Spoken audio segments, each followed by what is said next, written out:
जय राघवेंद्राय सत्यधर्मरताय भजतां कल्पवृक्षं नमतां कामधेनुं श्री गुरु राघवेंद्र स्वामी ಎಲ್ಲರನ್ನೂ ಕಾಪಾಡಕತ್ತದೆ. ಎಲ್ಲರಿಗೂ ಒಳ್ಳೆಯದು.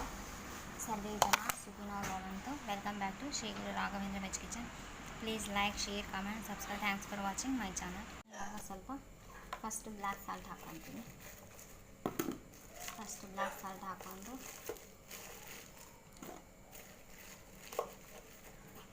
ಆಯಿತಾ.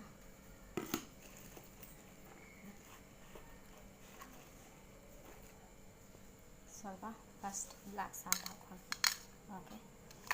ಬ್ಲ್ಯಾಕ್ ಸಾಲ್ಟ್ ಹಾಕ್ಕೊಂಡ್ಮೇಲೆ ಸ್ವಲ್ಪ ಸ್ವಲ್ಪ ರೆಡ್ ಚಿಲ್ಲಿ ಹಾಕ್ಕೊಳ್ತೀನಿ. ರೆಡ್ ಚಿಲ್ಲಿ ಹಾಕ್ಕೊಂಡು ನೆಕ್ಸ್ಟ್ ಆನಿಯನ್ ನೋಡ್ಕೊಂಡು ಹಾಕೋಬೇಕು. ಆನಿಯನ್ ನೆಕ್ಸ್ಟ್ ಗ್ರೀನ್ ಚಿಲ್ಲಿ ಖಾರ ಇರುತ್ತೆ. ನೆಕ್ಸ್ಟ್ ಇವಾಗ ಸ್ವಲ್ಪ ಟೊಮೊಟೊ ಹಾಕ್ಕೊತೀನಿ. ಓಕೆ, ಮತ್ತು ಟೊಮೊಟೊ ಇನ್ನೂ ಸ್ವಲ್ಪ ಹಾಕ್ಕೊಂಡು ಏನು ತೊಂದರೆ ಇಲ್ಲ.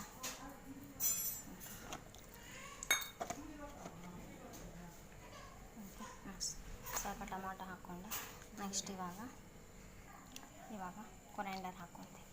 ಓಕೆ, ಕೊರಿಯಾಂಡರ್ ಹಾಕ್ಕೊಂಡೆ ಆಯಿತು. ನೆಕ್ಸ್ಟ್ ಇವಾಗ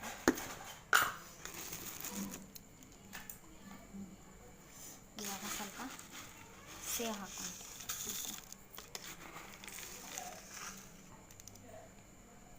ಸ್ವಲ್ಪ ಸೇವ್ ಹಾಕ್ಕೊಂಡೆ, ಇನ್ನೂ ಸ್ವಲ್ಪ ಸೇವ್ ಹಾಕಬೇಕು, ಆಮೇಲೆ ಹಾಕೊಂಡು ಇವಾಗ ನಿಮಿಷ ಪ್ಯಾಕೆಟ್ ಮ್ಯಾಗಿ ತೊಗೊಂಡಿದ್ದೆ. ಓಕೆ,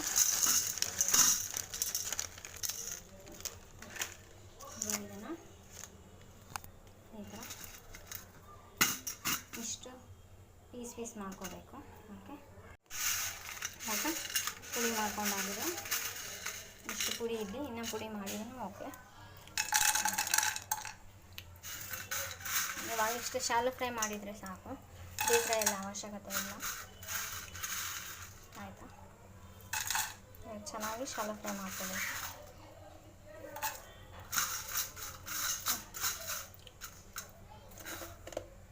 ಆಯಿತು, ಇವಾಗ ಫ್ರೈ ಮಾಡ್ಕೊಳ್ಳೋಣ. ಓಕೆ,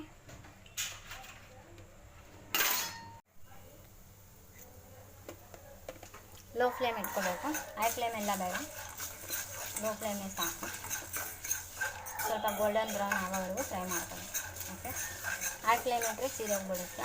ಓಕೆ, ಲೋ ಫ್ಲೇಮ್ ಆಗೋದು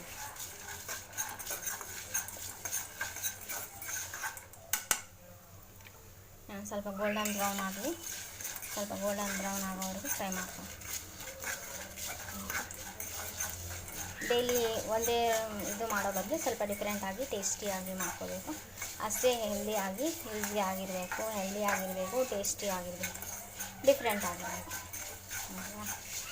ಸ್ವಲ್ಪ ಗೋಲ್ಡನ್ ಬ್ರೌನ್ ಆಗಲಿ, ಲೋ ಫ್ಲೇಮ್ ಇಟ್ಕೋಬೇಕು, ಹೈ ಫ್ಲೇಮ್ ಇಟ್ಟರೆ ಸೀದೋಗ್ಬೇಕು. ಇವಾಗ ಮ್ಯಾಗಿ ಐತಲ್ಲ, ಫ್ರೈ ಮಾಡ್ಕೊಂಡಿರೋ ಮ್ಯಾಗಿ ಹಾಕೋದು. ಓಕೆ, ಫ್ರೈ ಮಾಡ್ಕೊಂಡಿರೋ ಮ್ಯಾಗಿ ಹಾಕೋದು.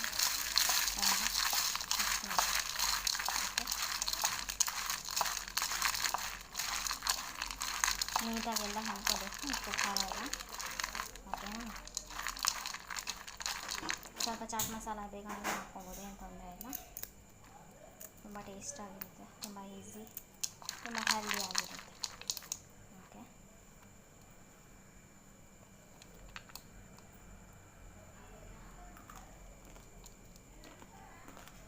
ಈವ್ನಿಂಗ್ ಸ್ನ್ಯಾಕ್ಸ್ ಪ್ರತಿ ದಿವಸ ಏನು ಮಾಡಬೇಕು ಅಂದರೆ, ಈಗ ಮಕ್ಕಳೆಲ್ಲ ಸ್ಕೂಲ್ ರಜಾ ಇರೋಕ್ಕೆ ಮನೇಲಿದ್ದಾವಲ್ಲ, ಪ್ರತಿ ದಿವಸ ಏನು ಮಾಡಬೇಕಂದ್ರೆ ಇದು ಸ್ವಲ್ಪ ಡಿಫ್ರೆಂಟ್ ಆಗಿದೆ, ಟೇಸ್ಟಿ ಆಗಿದೆ, ಈಸಿ, ಹೆಲ್ದಿ ಆಗಿರುವಂಥ ರೆಸಿಪಿ, ಹೋಮ್ ಮೇಡ್ ಆಗಿರೋದ್ರಿಂದ. ಯಾವಾಗ ಒಂದೇ ರೀತಿ ಮಾಡೋದಕ್ಕಿಂತ ಇದು ಸ್ವಲ್ಪ ಡಿಫ್ರೆಂಟ್ ಆಗಿದೆ, ಹಾಗೆ ಟೇಸ್ಟಿ ಅನಿಸುತ್ತೆ. ಬರೀ ತಿಂದಿದ್ದೆ ಮಂಡಾಳ, ಅವಲಕ್ಕಿ, ಪಾನಿಪುರಿ, ಗೋಬಿ ಅದೇ ತಿನ್ನೋ ಬದಲು ಇದು ಸ್ವಲ್ಪ ಟೇಸ್ಟಿ ಹಾಗೆ ಇರುತ್ತೆ, ಹೆಲ್ದಿ ಆಗಿರುತ್ತೆ. ಒಮ್ಮೆ ಮನೆಯಲ್ಲಿ ಟ್ರೈ ಮಾಡಿ ನೋಡಿ.